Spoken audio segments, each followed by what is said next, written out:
O'rtoq, yaxshimisan?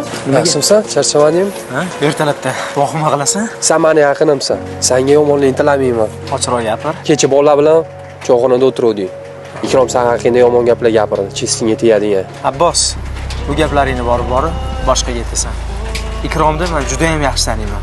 U meni qiyomatligim. U meni sha'nimni himoya qilishi mumkin, lekin orqamdan hech qachon gapirmaydi. Menga shunaqa gaplarni gapirib yana kelsang, men o'zim seni xafa qilaman. Kirisa, managa shu. Bugun shot meni hisobimdan. O'zi nega faqat shotga kelamiz? Suv bo'yini ovqatlari, o'tga kelsam o'zimni qandaydir erkin his qilaman. Ko'rishamiz, bo'lmasin. Bo'ldi, ishlaringni bitirib olar. Ulug'bek. Hey, Ikrom. Bo'pti, mayli, qo'yaver. Qancha kerak? Qatdan bilding? Yaramas. Qara, yonimda bori shu. Amallab tur, xo'p? Anga qara, ichimdagi qatdan topasan, ha?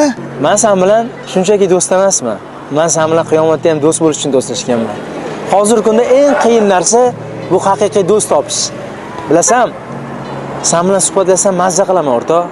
Yengil tortaman. Bu dunyodagi hamma dardlarimni unutaman. Iloyim oqibatimizga ko'z tegmasin. Sizlarda ham har doim yoningizda turadigan, gaplashsanglar mazza qiladigan do'st bormi? Xuddi o'shanaqa do'stlarga jo'natib qo'yamiz. Hammalarga ahil do'stlar nasib qilsin.